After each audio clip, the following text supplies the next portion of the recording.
प्रिय विद्यार्थी साथियों, इस वीडियो में हम मध्य प्रदेश लोक सेवा आयोग राज्य सेवा मुख्य परीक्षा के पैटर्न और प्रथम प्रश्न पत्र के बारे में विस्तार से चर्चा करेंगे। इसके पहले दो वीडियो के द्वारा हमने आपको पीएससी परीक्षा के तीनों चरणों की परिचयात्मक जानकारी और प्रारंभिक परीक्षा के पाठ्यक्रम के बारे में बताया था। यदि आपने वो वीडियो नहीं देखे हैं तो अवश्य ही देख लीजिए, उनकी लिंक डिस्क्रिप्शन बॉक्स में उपलब्ध है। आप यह वीडियो देख रहे हैं जिससे स्पष्ट होता है कि आपका लक्ष्य बहुत ही उच्च है, आप प्रतिभाशाली हैं, आप मेहनती हैं। विश्वास रखिए, आप जरूर सफल होंगे। इससे पहले कि हम मुख्य परीक्षा की बारीकियां समझना प्रारंभ करें, आप सभी चैनल को सब्सक्राइब कर दीजिए। हमें मार्गदर्शन देने के लिए हमारे साथ हैं doctor Madhusudan Choubey sir. Doctor Choubey sir 5 बार पीएससी का साक्षात्कार देकर विभिन्न पदों पर चयनित हो चुके हैं। सर, आपका इस चैनल में स्वागत है। कृपया हमारे विद्यार्थी साथियों को एमपीपीएससी मुख्य परीक्षा के बारे में जानकारी दीजिए। बहुत बहुत धन्यवाद प्रीति गुलवानिया जी और चैनल। आइए बात करते हैं मध्य प्रदेश लोक सेवा आयोग राज्य सेवा मुख्य परीक्षा के बारे में। राज्य सेवा मुख्य परीक्षा में इन दिनों कुल 6 प्रश्न पत्र होते हैं। इनमें से 4 प्रश्न पत्र सामान्य अध्ययन के, एक सामान्य हिंदी का और एक हिंदी निबंध का होता है। बहुत ही स्पष्ट है कि सामान्य अध्ययन की बहुत अच्छी तैयारी होने पर हम राज्य सेवा मुख्य परीक्षा में मनोवांछित अंक ला सकेंगे और उच्च पद जैसे डिप्टी कलेक्टर या डीएसपी पर चयनित हो सकेंगे। इसका जो प्रथम प्रश्न पत्र है, जिसे सामान्य अध्ययन का पहला प्रश्न पत्र कहते हैं, इसकी विषय वस्तु इतिहास और भूगोल पर आधारित है। द्वितीय प्रश्न पत्र, जिसे सामान्य अध्ययन का सेकंड पेपर कहते हैं, जिसकी विषय वस्तु राजनीति विज्ञान, अर्थशास्त्र एवं समाजशास्त्र विषयों पर आधारित है। तृतीय प्रश्न पत्र, जिसको हम सामान्य अध्ययन का थर्ड पेपर कहते हैं, इसकी विषय वस्तु विज्ञान एवं तकनीकी है। चतुर्थ प्रश्न पत्र, जिसको हम सामान्य अध्ययन का चौथा या फोर्थ पेपर कहते हैं, यह दर्शन शास्त्र, मनोविज्ञान एवं लोक प्रशासन से विषय वस्तु लेकर तैयार किया गया है। पंचम प्रश्न पत्र, जो सामान्य हिंदी एवं व्याकरण पर आधारित है, और षष्ठ प्रश्न पत्र हिंदी निबंध एवं प्रारूप लेखन पर आधारित है।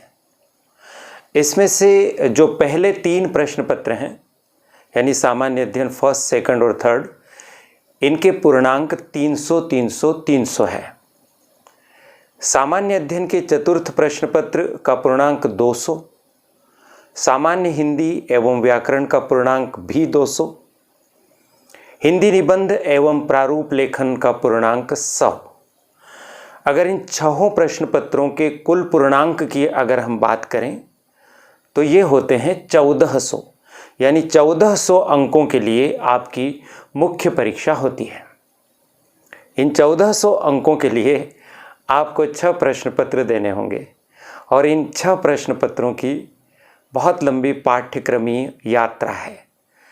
आज से हम इस पाठ्यक्रम की यात्रा और साथ ही साथ प्रत्येक प्रश्न पत्र में क्या कोई खंड किए गए हैं तो उन खंडों की बात, प्रत्येक खंड में कुछ इकाइयाँ सुनिश्चित की गई हैं तो उनका उल्लेख, और प्रत्येक इकाई से क्या प्रश्न पूछे जाने की संख्या की भी योजना बना ली गई है तो उसका भी खुलासा, क्या प्रश्नों के लिए कोई शब्द सीमा भी है, और यदि किसी पेपर के सभी प्रश्नों की शब्द सीमा का योग करें तो एक पेपर में अमूमन कितने शब्द एक अभ्यर्थी को लिखना होगा जो मुख्य परीक्षा में पहुंचने का सौभाग्य प्राप्त कर चुका होगा।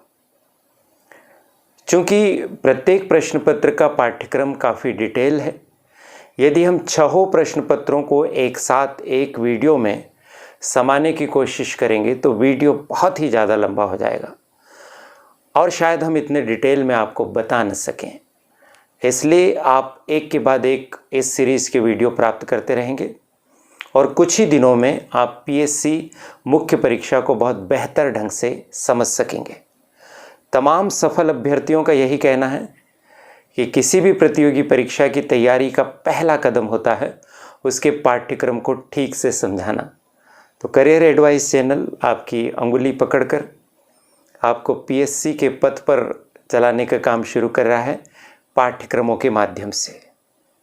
प्रारंभिक परीक्षा के पाठ्यक्रम की चर्चा बहुत विस्तार से हमने एक वीडियो में की थी, उसकी लिंक आपको डिस्क्रिप्शन बॉक्स में मिल ही जाएगी।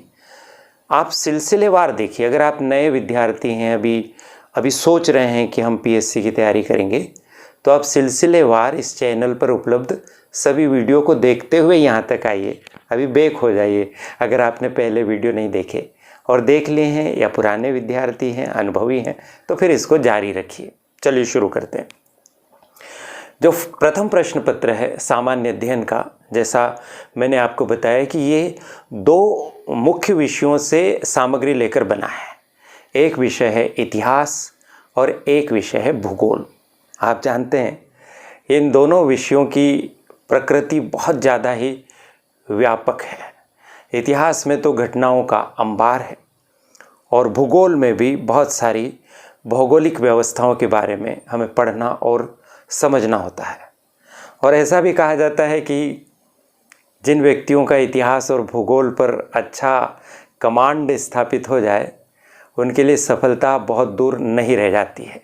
तो चलिए बात करते हैं। सामान्य अध्ययन का यह प्रश्न पत्र 300 पूर्णांक का है। इसको हल करने के लिए आपको 3 घंटे का समय मिलेगा। 3 घंटे में आपको इसको हल करना है। इस प्रश्न पत्र के 2 खंड हैं, खंड अ और खंड ब। खंड अ यानी पहले खंड में इतिहास है, खंड ब यानी दूसरे खंड में भूगोल है। ठीक है। और प्रत्येक खंड 5-5 इकाइयों में बटा हुआ है, यानी इतिहास वाले खंड में 5 इकाई है और इसी तरह से भूगोल वाले खंड में भी 5 इकाई है। चूँकि पूरा पेपर 300 अंकों का है, तो अगर हम 2 खंडों में इन अंकों को बांटें तो सरल गणित के हिसाब से हर खंड के लिए आपको 150 अंक के प्रश्न मिलेंगे। अगर आपकी इतिहास पर पकड़ मजबूत है तो 150 अंकों वाला खंड आप अच्छे से हल करेंगे। इसी तरह भूगोल पर है तो भूगोल की, और दोनों पर हैं तो मज़ा ही आ जाएगा। अच्छा, आप देखते भी जा रहे हैं, आपकी स्क्रीन पर पूरी परीक्षा योजना आपको दिखाई दे रही है। आप पढ़ते भी जाइए, बात को सुनते भी जाइए। जैसे इसमें बताया गया है कि ये जो 5 इकाइयाँ हैं ना, इसमें से प्रत्येक इकाई में 3 तरह के प्रश्न पूछे जाएंगे। कौन कौन से 3 तरह के प्रश्न पूछे जाएंगे? एक प्रकार होगा अति लघु उत्तरीय प्रश्न, दूसरा प्रकार होगा लघु उत्तरीय प्रश्न, और तीसरा प्रकार होगा दीर्घ उत्तरीय प्रश्न। यानी हर इकाई से कुछ लघु उत्तरीय प्रश्न, कुछ अति लघु उत्तरीय प्रश्न और दीर्घ उत्तरीय प्रश्न पूछे जाएंगे। अच्छा, अति लघु उत्तरीय प्रश्नों की संख्या कितनी होगी, लघु उत्तरीय प्रश्नों की संख्या कितनी होगी और दीर्घ उत्तरीय प्रश्नों की संख्या कितनी होगी इकाई वार? तो मैं आपको बता दूं कि हर इकाई से 3 प्रश्न अति लघु उत्तरीय और 2 प्रश्न लघु उत्तरीय और 1 प्रश्न दीर्घ उत्तरीय। इसका क्या मतलब हो गया कि एक इकाई से कुल 6 प्रश्न हो गए। खंड में कितनी इकाई है? 5, 6 पंजे 30। खंड अ से आपको 30 प्रश्न के उत्तर लिखना है। खंड ब में भी इसी तरह से 30 प्रश्नों की बात आएगी, तो उससे भी 30 प्रश्न लिखना है। यानी कुल मिलाकर पहले प्रश्न पत्र में आपको 60 प्रश्न हल करने होंगे, तो आप सोच लीजिए कि आपको कितने सारे प्रश्न लिखना है। अच्छा, अब अति लघु उत्तरी प्रश्न, लघु उत्तरी प्रश्न और दीर्घ उत्तरी प्रश्न को कैसे परिभाषित करें, ये आप है ना पहले वीडियो में बहुत अच्छे से समझ लीजिए। अगर आगामी प्रश्न पत्रों में जहाँ सेम योजना होगी वहाँ हम इतने डिटेल में नहीं समझाएंगे आपको, सीधे पाठ्यक्रम की चर्चा करेंगे। तो अच्छे से बेस बना लीजिए आप। अब जो अति लघु उत्तरी प्रश्न है ना, उसके लिए लोक सेवा आयोग आपसे ये चाहता है कि ऐसे प्रश्न का उत्तर आप एक लाइन में दे दीजिए, और एक लाइन में दे दीजिए। और अगर शब्दों की बात करें तो आप इसको ना एक 10 शब्द आदर्श शब्द सीमा है। अति लघु उत्तरी प्रश्न के लिए आदर्श शब्द सीमा लोक सेवा आयोग के अनुसार 10 शब्द है। 10 शब्द या एक लाइन का एक प्रश्न का उत्तर। एक इकाई से कितने अति लघु उत्तरी प्रश्न? 3। तो 3 लाइन में या 30 शब्दों में अति लघु उत्तरी प्रश्न एक इकाई के आपके उत्तरों को प्राप्त कर सकेंगे। ठीक, अब लघु उत्तरी प्रश्न में आदर्श शब्द सीमा आयोग क्या परिभाषित करता है? आयोग का कहना है कि भाई आप जो लघु उत्तरी प्रश्न है वो 5 से 6 पंक्तियों में आप लिख दीजिए, और शब्दों की अगर बात करें तो 50 शब्द में लिख दीजिए। लोक सेवा आयोग ऐसा सोचता है कि भाई एक विद्यार्थी एक पंक्ति में 10 शब्द लिखेगा, लेकिन ज़रूरी नहीं है कि आप 10 शब्द ही लिखते हो एक पंक्ति में। मान लीजिए आपके 6-7 शब्द ही आ रहे हैं तो आप उसको 2 पंक्ति में ले जाइए और 10 शब्द तक उसको कर लीजिए, कोई दिक्कत नहीं है। ठीक है, बस शब्द सीमा का ध्यान रखिए। 10 शब्द कहा है और आप 100-150 शब्द में अति लघु उत्तरी प्रश्न का उत्तर लिख रहे हैं तो बहुत नकारात्मक प्रभाव पड़ेगा, आपका समय प्रबंधन भी बिगड़ जाएगा। प्रश्नों की संख्या बहुत ज़्यादा है, मैं आपको बता ही चुका हूँ कि हर खंड से 30 प्रश्न, दोनों खंडों से 60 प्रश्न। इसलिए शब्द सीमा का बहुत ध्यान रखिए। आगे और अपन इसकी बात करेंगे। दीर्घ उत्तरी प्रश्न के लिए क्या करें, कितने शब्दों में लिखें? तो आप 20-22 पंक्तियाँ, और शब्दों की बात करें तो 200 शब्द आदर्श शब्द सीमा है। तो क्या आप समझ पाए? 3 प्रकार के प्रश्न हैं। अति लघु उत्तरी प्रश्न जिनके उत्तर आपको एक पंक्ति या 10 शब्दों में देना है। लघु उत्तरी प्रश्न जिनके उत्तर आपको 5 से 6 पंक्तियों में या आपको 50 शब्दों में देना है।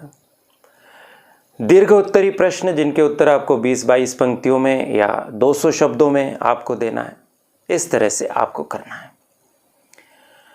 अब यह भी आप समझ गए कि 2 खंडों में यह पेपर बटा हुआ है और प्रत्येक खंड 5 इकाइयों में बटा है, और हर इकाई से अब आपको मालूम पड़ गया है कि 6 प्रश्न पूछे जाएंगे। चलिए अब अपन देखते हैं कि इसके प्रथम खंड में प्रत्येक इकाई में हमसे क्या क्या पढ़ने की अपेक्षा की गई है और उसका मतलब और मायने क्या है। जो पहला खंड है इतिहास का, उसमें कुछ अध्याय आपको भारत के इतिहास के पढ़ने हैं और कुछ अध्याय आपको मध्य प्रदेश के इतिहास के पढ़ने हैं। इसका उन्होंने शीर्षक दिया है, मुख्य शीर्षक पहले इतिहास दिया और फिर एक उपशीर्षक दे दिया है इन्होंने इतिहास एवं संस्कृति। तो दोनों चीज़ों को हमें ध्यान में रखना है। इतिहास में क्या होता है, संस्कृति में क्या होता है, अगर हम इकाई वार सिलेबस के बिंदुओं को समझेंगे तो बात ज़्यादा स्पष्ट हो जाएगी। तो चलिए पहले प्रश्न पत्र के पहले खंड की पहली इकाई पर अपन बात करते हैं। इसमें आपसे कहा गया है कि भारतीय इतिहास पढ़ना है, जिसमें भारत का राजनीतिक, आर्थिक, सामाजिक एवं सांस्कृतिक इतिहास आपको देखना है। कहाँ से कहाँ तक का? हड़प्पा सभ्यता से 10वीं शताब्दी तक आपको पहली इकाई में भारत का इतिहास देखना है। पढ़ने और समझने की दृष्टि से हम इसको प्राचीन भारत का इतिहास कहते हैं सामान्यतः। पहली इकाई हो गई। इकाई 2 में अगर हम जाएं तो उसमें कहा गया है कि 11वीं से लगाकर 18वीं शताब्दी तक भारत का राजनीतिक, आर्थिक, सामाजिक एवं सांस्कृतिक इतिहास। इकाई 2 में ही उन्होंने कहा है कि मुगल शासक और उनका प्रशासन, मिश्रित संस्कृति का अभ्युदय।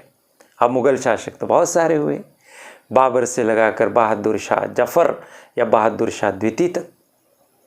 कुछ कुछ किताबों में इनकी सूची मिलती है जिसमें 18 मुग़ल बादशाह बताए जाते हैं। तो अगर हम सोचें कि सारे मुग़ल शासकों को पढ़ेंगे तो आप कल्पना कर सकते हैं कि कितना बड़ा पाठ्यक्रम एक ही पंक्ति में कह दिया, मुग़ल शासक और उनका प्रशासन। दूसरा भाग इसमें दिया गया है कि मिश्रित संस्कृति। भारत में जब मुस्लिम शासक आए, राज्य करने लगे, तो भारत में 2 संस्कृतियां हो गई, भारतीय संस्कृति और इस्लामिक संस्कृति। अब भारतीय संस्कृति और इस्लामिक संस्कृति दोनों का मिश्रण हुआ और इससे एक नई संस्कृति आई। वो संस्कृति क्या थी, उसकी क्या विशेषताएं थी, उससे क्या लाभ हुआ, क्या उसके गलत प्रभाव पड़े, आदि आदि। इन सब पर विश्लेषणात्मक अध्ययन हमको करना होगा। इकाई 2 में ही तीसरा एक और हिस्सा है जिसमें कहा गया है कि ब्रिटिश शासन का भारतीय अर्थव्यवस्था एवं समाज पर प्रभाव। कहने को एक लाइन है, लेकिन पहले इसमें ब्रिटिश शासक की आर्थिक नीतियां देखनी होगी। फिर अंग्रेज़ों के आने के पहले भारत में आजीविका के क्या स्रोत थे, लघु कुटीर उद्योग, कृषि आदि, उनकी क्या व्यवस्था और स्थितियां थी पहले। फिर अंग्रेज़ों की ऐसी कौन सी नीतियां थी जिनका संबंध आर्थिक क्षेत्र से था और उनका भारत के आजीविका के संसाधनों पर क्या प्रभाव पड़ा। काफ़ी डीप स्टडी और डीप अंडरस्टैंडिंग की मांग करता है यह हिस्सा पढ़ने के लिए। और ब्रिटिश शासन का भारतीय समाज पर क्या प्रभाव पड़ा, अच्छा प्रभाव, बुरा प्रभाव, ये इकाई 2 हो गया। अब चलिए इकाई 3। इकाई 3 में जो है मोटे तौर पर 2 भाग हैं और प्रत्येक भाग में 1 से अधिक चैप्टर हैं। जैसे पहला भाग अगर हम देखें तो ब्रिटिश उपनिवेश के प्रति भारतीयों की प्रतिक्रिया। विदेशी शासन था, थोड़े समय तक उसे वहन किया गया, बाद में उसके खिलाफ बगावत के स्वर फूटे, तो उसकी बात है। किनकी प्रतिक्रिया, कृषकों की प्रतिक्रिया, आदिवासियों की प्रतिक्रिया। तो कृषक और आदिवासियों ने प्रतिक्रिया स्वरूप जो विद्रोह किए उनकी बात। प्रथम स्वतंत्रता आंदोलन या संग्राम, यह तात्पर्य 1857 की क्रांति से है। उसके भी कई पहलू हैं, कई कारण हैं, कारणों के कई वर्ग हैं, परिणाम है, सफलता असफलता पर चर्चा है, उसकी प्रकृति स्वरूप है, उसमें भाग लेने वाले क्रांतिकारी मंगल पांडे से लगाकर हमारे क्षेत्र के वीर योद्धा भीमा नायक तक, तो ये तमाम चीज़ें हैं इसमें। फिर भारतीय पुनर्जागरण, राष्ट्रीय स्वतंत्रता आंदोलन एवं इसके नेतृत्वकर्ता, कितना सारा हिस्सा तीसरी इकाई के पहले खंड में। अब राष्ट्रीय स्वतंत्रता आंदोलन अगर अपन इसको परंपरा के हिसाब से 1885 से 1947 तक भी माने तो इसमें तमाम तरह की विचारधाराएं, उदारवादी आंदोलन, फिर गरम दल वाला आंदोलन, क्रांतिकारियों के द्वारा जो ओजस्वी नेतृत्व और आंदोलन किया गया वह, फिर महात्मा गांधी जी के नेतृत्व का गांधीवादी आंदोलन, फिर स्वतंत्रता के ठीक पहले सुभाष बाबू और आज़ाद हिंद फौज और अन्य जो संस्थाएं और नेतृत्वकर्ता थे उनका आंदोलन। बहुत बड़ा अध्ययन का यह विषय क्षेत्र है राष्ट्रीय स्वतंत्रता आंदोलन, और इसके नेतृत्वकर्ता तो सैकड़ों की संख्या में हैं। कितना पढ़ेंगे और कितना छोड़ेंगे, सोचने और समझने की बात है। प्रिय युवा साथियों, अगर आपने तय कर लिया है कि पीएससी ही आपके जीवन का लक्ष्य है, तो सिलेबस की इस यात्रा में चलते हुए आप महसूस कर रहे होंगे कि बहुत ज़्यादा ही हमें इसमें समय देना पड़ेगा, पढ़ाई करनी होगी समर्पण के साथ, निष्ठा के साथ। तो आप दृढ़ संकल्प के साथ पढ़िए, 12-15 घंटे रोज़ गंभीरता से अध्ययन कीजिए, तभी आप इस सिलेबस के साथ न्याय कर सकेंगे और अपनी मेहनत को सफलता में बदल सकेंगे। चलिए इकाई 3 का दूसरा भाग देखते हैं कि गणतंत्र के रूप में भारत का उदय, राज्यों का पुनर्गठन, मध्य प्रदेश का गठन और स्वतंत्रता प्राप्ति के पश्चात की प्रमुख घटनाएं। इसका मतलब समझते हैं। इसका मतलब ये हो गया कि आज़ादी तक का इतिहास ही नहीं पढ़ना। आज़ादी के बाद जैसा कि आपको पता ही है कि 26 जनवरी 1950 को हमारा देश गणतंत्र बना, संविधान लागू हो गया। फिर जिस समय हमारा देश आज़ाद हुआ तो अंग्रेज़ों ने कूटनीतिक चाल चलते हुए भारत पाकिस्तान बनाए और जो देशी राज्य रियासतें थीं उनको भी स्वतंत्रता दे दी। आप चाहें तो भारत में मिलिए, आप चाहें तो पाकिस्तान में मिलिए, आप चाहें तो स्वतंत्र रहिए। 562 के आसपास रियासतें थीं, उनको भारत में मिलाना था। उसकी एक लंबी प्रक्रिया आपको पता ही है कि हमारे देश के पहले प्रधानमंत्री पंडित जवाहरलाल नेहरू थे। हमारे देश के पहले गृह मंत्री सरदार वल्लभ भाई पटेल थे और सरदार वल्लभ भाई पटेल के नेतृत्व में हमने रियासतों राज्यों का पुनर्गठन किया था। वो बहुत लंबी प्रक्रिया है। कुछ राज्यों ने बड़ी कठिनाइयाँ पैदा की, जैसे कश्मीर है, हैदराबाद है, आदि आदि। तो इन सब की भी एक पूरी ऐतिहासिक वृत्त है। उन सबको समझना, याद रखना, विश्लेषण करना, कहाँ चूक हुई, कहाँ उचित कदम उठाए गए, कहाँ फाइनल सफलता मिल गई, कहाँ दूरगामी परिणाम हुए, बहुत ज़्यादा ढंग से पढ़ने की आवश्यकता है। और इसी में फिर कह दिया कि मध्य प्रदेश का गठन भी आपको पढ़ना है। ये इकाई 3 हो गई। अब इकाई 4 पे पहुँचते हैं। जिस तरह से पहली, दूसरी और तीसरी इकाई मूल रूप से भारत के इतिहास पर केंद्रित है, तीसरी इकाई में मध्य प्रदेश का एक चैप्टर हमें दिखाई देता है। लेकिन चौथी और जो 5वीं इकाइयां हैं खंड अ की, वो पूरी तरह से मध्य प्रदेश के इतिहास पर आधारित है। क्या कहा गया इसमें? जो चौथी इकाई है उसके 3 भाग रखे गए हैं। जैसे पहला भाग रखा गया है कि मध्य प्रदेश में स्वतंत्रता आंदोलन। भारत में जैसे आंदोलन चला तो मध्य प्रदेश क्षेत्र में उस समय क्या क्या गतिविधियां हुई, आंदोलन के परिप्रेक्ष्य में उनका अध्ययन करना है। दूसरा भाग है भारतीय सांस्कृतिक विरासत मध्य प्रदेश के विशेष संदर्भ में। आप मोबाइल स्क्रीन पर भी सिलेबस देखते जा रहे हैं। इसमें क्या लिखा हुआ है कि प्राचीन काल से आधुनिक काल तक विभिन्न कला प्रारूपों, साहित्य, उत्सव, वास्तुकला आदि के प्रमुख पक्ष देखना है। और चौथी इकाई का तीसरा भाग है कि मध्य प्रदेश में विश्व धरोहर स्थल एवं पर्यटन, जैसे सांची, खजुराहो, इस तरह से जो महत्वपूर्ण पर्यटन स्थल है उनका अपना इतिहास है, उनकी अपनी कलाकृतियाँ हैं, उसके बारे में पढ़ना समझना है। इकाई 5 पर पहुँचते हैं। मध्य प्रदेश की प्रमुख रियासतें, जैसा मैंने अभी बताया था, ये बहुत सारी रियासतें थीं, मध्य प्रदेश में भी थी। जैसे गोंडवाना रियासत, बुंदेली, बघेली, होलकर, सिंधिया एवं भोपाल रियासत। इन रियासतों का इतिहास कहाँ तक पढ़ना है? इनकी स्थापना से लगाकर स्वतंत्रता प्राप्ति तक इनके जो राजा महाराजा हुए, नीतियाँ हुई, जो कलाकृतियाँ बनी, वो सब पढ़ना है। और 5वीं इकाई का दूसरा हिस्सा है वर्तमान मध्य प्रदेश में के भौगोलिक संदर्भ में जानकारी प्राप्त करनी है। इस तरह से ये खंड अ हमारा कंप्लीट होता है। चलिए अब बात करते हैं कि प्रथम प्रश्न पत्र के खंड ब में क्या है। खंड ब भूगोल पर आधारित है। भूगोल को सामान्यतः हम 3 भागों में बांटते हैं: विश्व का भूगोल, भारत का भूगोल और मध्य प्रदेश का भूगोल। कुछ विशेषताएं दुनिया के देशों में होती हैं, कुछ भारत में होती हैं, कुछ भारत के प्रांतों में होती हैं, और इसके अलावा कुछ भौगोलिक विशिष्टताएं ऐसी होती हैं जो पूरी दुनिया के लिए समरूप रहती हैं। तो इस खंड की कुल 5 इकाइयों में से एक इकाई विश्व का भूगोल पर आधारित है, एक भारत का भूगोल पर, एक मध्य प्रदेश का भूगोल पर, और शेष 2 इकाइयाँ सामान्य इकाइयाँ हैं जो सब पर लागू होती हैं। चलिए पहली इकाई की बात करते हैं, विश्व का भूगोल। और पहली इकाई को 3 भागों में बांटा गया है। क्या क्या है? पहला भाग है प्रमुख भौतिक लक्षण।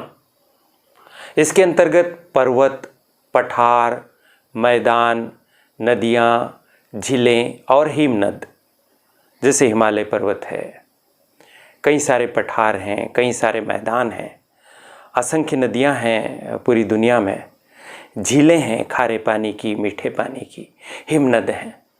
तो इनके बारे में पढ़ना है। दूसरा भाग है प्रमुख भौगोलिक घटनाएं, समय समय पर आती रहती हैं, जैसे भूकंप, सुनामी, ज्वालामुखी क्रिया और चक्रवात। क्या कारण हैं, क्या प्रभाव होते हैं, क्या फ़ायदे नुकसान हैं, इस तरह की बातें इन भौगोलिक घटनाओं पर आधारित पूछी जाती हैं। तीसरा भाग है विश्व की जलवायु। इसमें क्या क्या चीज़ें रहेंगी? जलवायु एवं ऋतुएं, वर्षा का वितरण, जलवायु प्रदेश, जलवायु परिवर्तन और जलवायु परिवर्तन के क्या प्रभाव होते हैं। ये सब बातें पहली इकाई के तीसरे भाग में होगी। और आपको याद है ना कि हर इकाई से कितने प्रश्न पूछे जाएंगे? 3 अति लघु उत्तरीय, 2 लघु उत्तरीय और 1 दीर्घ उत्तरीय। तो जो अभी हमने विश्व का भूगोल के विभिन्न चैप्टर्स देखे, इसमें कुल मिलाकर आपके 6 प्रश्न पूछे जाएंगे। यानी जो अति लघु उत्तरीय प्रश्न होता है ना, उसमें सामान्यतः तथ्यात्मक जानकारी पूछी जाती है। तो आपको तथ्य भी याद रखने होंगे, विश्लेषण भी याद रखना होगा या विश्लेषण समझना होगा। इकाई 2 में पहुंचते हैं, जिसको नाम दिया गया है भारत का भूगोल, और इस इकाई में 6 खंड रखे गए हैं। पहला खंड है प्रमुख भौतिक स्वरूप। इसमें क्या क्या है? इसमें विश्व भूगोल की तरह ही पर्वत, पठार, मैदान, नदियाँ, झीलें एवं हिमनद। इसमें भारत के पर्वत देखना है, भारत के पठार, मैदान, भारत की गंगा नर्मदा जैसी नदियाँ, भारत की चिल्का जैसी झीलें और हिमनद आदि। दूसरा भाग है भारत के भू आकृतिक प्रदेश। इसको देखना है कि कितने आकृतिक या प्राकृतिक प्रदेशों में भारत को बांटा गया है, उसकी बातचीत है। तीसरा भाग है जलवायु। हमारे देश की जलवायु के बारे में कहा जाता है कि भाई ये मानसूनी जलवायु है, तो मानसून की उत्पत्ति एवं नीनो, जलवायु एवं ऋतुएं, वर्षा का वितरण एवं जलवायु प्रदेश। चौथा भाग है प्राकृतिक संसाधन प्रकार एवं उपयोग। प्रकृति के द्वारा जो हमें संसाधन प्रदान किए गए, जैसे जल, वन, मृदा, शैल और खनिज। अगला 5वां भाग है जनसंख्या। जनसंख्या के इस खंड में कई सारे और हिस्से आपको दिखाई दे रहे हैं कि जनसंख्या की वृद्धि, जनसंख्या का वितरण, इसका घनत्व, लिंगानुपात, साक्षरता, प्रवास, ग्रामीण एवं नगरीय जनसंख्या। इतने खंड हैं। 2011 की जनगणना पर आधारित अभी पढ़ना है, फिर जब 2021 की हो जाएगी तो उन आंकड़ों को भी उपयोग में लेना रहेगा। दूसरी इकाई का 6ठा और अंतिम भाग है खाद्य प्रसंस्करण एवं संबंधित उद्योग। इसके अंदर क्या क्या देखना है? इनकी संभावनाएं, इनका महत्व, उद्योगों का स्थानीयकरण। आपने देखा होगा कि कुछ उद्योग किसी क्षेत्र विशेष में ही स्थापित होते हैं, सफलता और लाभ के साथ संचालित होते हैं, और कौन सी परिस्थितियां हैं उसकी बात होगी। उद्योग की पूर्ववर्ती एवं अग्रवर्ती आवश्यकताएं, कहीं उद्योग स्थापित करने के लिए क्या क्या एक आदर्श व्यवस्थाएं होती हैं उसके बारे में बात है। और जब उद्योग स्थापित हो जाएं तो बाद में कौन सी आवश्यकता होगी बिजली आदि की। मांग पूर्ति श्रृंखला प्रबंधन। आप उद्योग स्थापित करेंगे तो जो वस्तु उत्पादित करेंगे उसकी मांग कितनी है, मांग के अनुसार उसकी पूर्ति भी हो सके, इस पूरी सिलसिले को बनाए रखने की बात इसमें हो रही है। ये हो गई इकाई 2 भारत का भूगोल। अब इकाई 3 की बात अपन करते हैं, मध्य प्रदेश का भूगोल। इस मध्य प्रदेश के भूगोल वाली इकाई को भी 6 उपखंडों में बांटा गया है। पहला उपखंड देखते हैं प्रमुख भू आकारिकी प्रदेश। इसमें क्या क्या देखना है? नर्मदा घाटी, मालवा पठार। इसके विशेष संदर्भ में मध्य प्रदेश राज्य की भू आकारिकी प्रदेशों की जानकारी हमें इकट्ठी करनी है।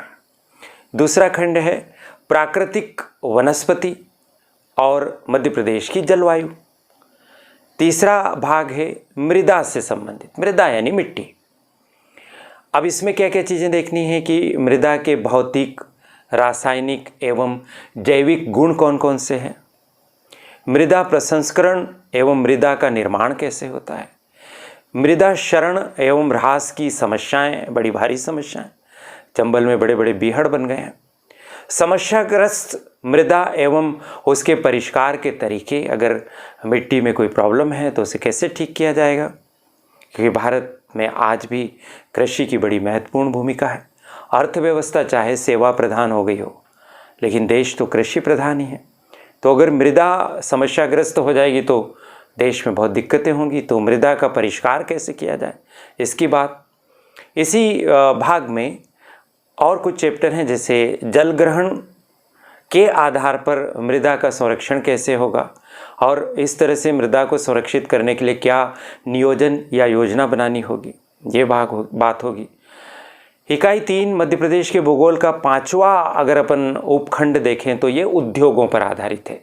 यहाँ के प्रमुख उद्योग, कैसे उद्योग, ऐसे उद्योग जो कृषि उत्पाद पर आधारित है, वन पर आधारित है या खनिज संसाधनों पर आधारित उद्योग है, कहाँ कहाँ पर है, किस तरह के हैं, औद्योगिक दृष्टि से राज्य किस स्थिति में है, उचित स्थिति में है कि पिछड़ा हुआ है, तो क्या कारण है, कैसे इसको और उन्नत बनाया जा सकता है, ये सब इसमें आपके प्रश्नों के बिंदु होंगे।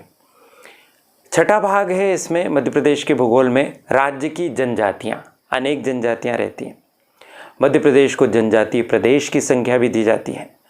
तो अब इसमें क्या चीज़ें पूछी जा रही हैं, जनजातियाँ तो हमें पढ़नी है, साथ में ये कह रहे हैं कि आपदाग्रस्त जनजातियों के विशिष्ट संदर्भ में, ऐसी जनजातियाँ जो बहुत ज़्यादा समस्याग्रस्त हैं शिक्षा के क्षेत्र में, आर्थिक क्षेत्र में, उनका विशेष अध्ययन करना है।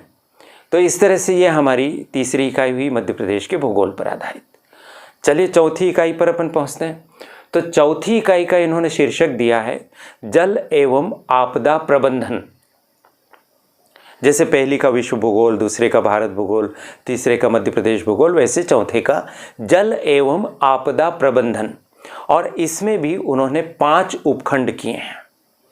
पहला उपखंड है पेय जल। इसमें क्या क्या चीज़ें देखनी होगी, पेयजल की आपूर्ति, जल की अशुद्धि के कारण और जल की गुणवत्ता का हम कैसे प्रबंधन करें कि पेयजल के तौर पर वह हमारी आवश्यकताओं की पूर्ति कर सके और हमारे स्वास्थ्य पर प्रतिकूल असर न पड़े। दूसरा खंड होगा चौथी इकाई का जल प्रबंधन। अब जल प्रबंधन का मतलब ये होता है कि भाई वर्षा के समय जो जल हमें प्राप्त होता है हम उसे कैसे मैनेज करें कि गैर वर्षा ऋतुओं में भी हमारे पास जल की आपूर्ति रहे, उसके क्या तरीके हो सकते हैं। इसी से मिलता जुलता तीसरा खंड है कि भूजल एवं जल संग्रहण, जल को कैसे संग्रहित करें। चौथा खंड है प्राकृतिक एवं मानव निर्मित आपदाएं। 2 प्रकार की आपदाएं, एक प्रकृति के द्वारा बनाई गई जिस पर हमारा कोई नियंत्रण नहीं है, ऐसी आपदाएं आएंगी तो क्या करेंगे, और कुछ आपदाएं मनुष्य की भूलों की वजह से होती हैं, उनके बारे में बात करते हुए आगे कहा गया है इस उपखंड में कि आपदा प्रबंधन की अवधारणाएं कौन कौन सी है, आपदा प्रबंधन की जो व्यवस्था है उसका कितना विस्तार हो सकता है, उसकी क्या संभावनाएं हैं, ऐसे कौन कौन से खतरे हैं जिनको हम विशिष्ट खतरे मान सकते हैं, और इन खतरों पर हम नियंत्रण कैसे करें, इनका शमन कैसे करें, यह बात होगी। इकाई 4 का 5वां और आखिरी खंड है सामुदायिक योजना। इसमें क्या क्या बातें होंगी, संसाधन मानचित्रण, प्राकृतिक संसाधन कहाँ किस तरह से हैं उनके मानचित्र बनाना, राहत एवं पुनर्वास, निरोधक एवं प्रशासनिक उपाय, सुरक्षित निर्माण, वैकल्पिक संचार एवं जीवन रक्षा हेतु दक्षता। ये चौथी इकाई हो गई। आखिरी इकाई देख लेते हैं, 5वीं इकाई, भूगोल की आधुनिक तकनीक, ऐसा इसको शीर्षक दिया है। और इसमें 3 उपखंड रखे हैं और प्रत्येक उपखंड में 1 से अधिक चैप्टर हैं। 5वीं इकाई यानी भूगोल की आधुनिक तकनीक के पहले उपखंड की अगर अपन बात करें तो इसमें सुदूर संवेदन पर बात की गई है। सुदूर संवेदन के कौन कौन से सिद्धांत है, विद्युत चुंबकीय स्पेक्ट्रम क्या होता है, घटक क्या हैं इनके, उपग्रहों के प्रकार जो अभी तक छोड़े गए हैं देश दुनिया में उनकी बात, सुदूर संवेदन का उपयोग, यह पहला खंड हुआ 5वीं इकाई का। दूसरे खंड की बात करें तो यह कहता है GIS, इसका पूर्ण विस्तार होगा भौगोलिक सूचना प्रणाली, ज्योग्राफिकल इंफॉर्मेशन सिस्टम। इसके अंतर्गत इसके क्या घटक होंगे और GIS का क्या उपयोग हो सकता है, इस पर प्रश्न बनेंगे। 5वीं इकाई का तीसरा और अंतिम खंड है GPS, भौगोलिक पोजीशन सिस्टम या जियोग्राफिकल पोजीशन सिस्टम हम इसको कह सकते हैं। इसमें भी 2 बिंदु आगे दिए हैं, आधारभूत संकल्पना क्या है इसकी और इसके उपयोग क्या हो सकते हैं। इस तरह से ये पहले प्रश्न पत्र के दूसरे खंड की 5 इकाइयों में शामिल विभिन्न बिंदुओं की चर्चा थी। तो आप देख पाए हैं कि सिलेबस के दोनों ही खंड बहुत ज़्यादा महत्वपूर्ण हैं, बहुत उपयोगी हैं। आप इनकी तैयारी प्रारंभ कीजिए। आगामी वीडियोस में हम अन्य प्रश्न पत्रों की बात करेंगे और जब एक बार प्रश्न पत्रों के पाठ्यक्रम की हमें समझ हो जाएगी ना, फिर प्रत्येक प्रश्न पत्र की प्रत्येक इकाई के लिए या प्रत्येक खंड के लिए कौन सी अच्छी किताबें हो सकती हैं, पाठ्य सामग्री क्या हो सकती हैं, उसके बारे में भी आपका ये चैनल आपको जानकारी देता रहेगा। पढ़ने की तकनीक क्या होगी उस पर भी खुलासा करेंगे और यह भी संभव है कि हम आपकी लाइव ऑनलाइन क्लास या ऑफलाइन क्लास भी हम चलाएं। लेकिन चूंकि सिलेबस बहुत ज़्यादा है और इसमें आप व्यक्तिगत तौर पर जितनी अधिक मेहनत करेंगे ना, उतना ही अच्छा परिणाम होगा। आपका अध्ययन कक्ष, आपकी किताबें, निरंतर पढ़ाई। हाँ, आप ऐसा कर सकते हैं कि जो वरिष्ठ लोग हैं, जो पहले सफल हो चुके हैं, जो स्कूल कॉलेज के शिक्षक हैं, जो इन विषयों को समझते हैं, उनसे आप समय समय पर मिल सकते हैं, अपनी प्रगति बता सकते हैं। अगर आप नोट्स बनाते हैं, नोट्स चेक करवा सकते हैं, क्योंकि कॉलेज के शिक्षक ही आपकी उत्तर पुस्तिकाएं जांचने के लिए मध्य प्रदेश लोक सेवा आयोग जाते हैं, तो वो आपको व्यवहारिक आधार पर भी बता सकेंगे कि कैसे उत्तर लिखने पर अच्छे अंक मिलते हैं। मुझे अपनी बात कहने का मौका मिला। जैसा कि प्रीति जी ने बताया है कि अपने ज़माने में मैंने भी PSC की परीक्षा दी, आप ही की तरह बहुत मेहनत के साथ 5 बार इंटरव्यू भी दिए और कुछ पदों के लिए मैं चयनित भी हुआ। तो जो भी अनुभव मेरे पास था और अभी नवीन पैटर्न के अनुसार जो भी मैंने पढ़कर समझकर अपनी समझ को तैयार किया है, उसको आप लोगों के साथ मैं निरंतर साझा करता रहूँगा।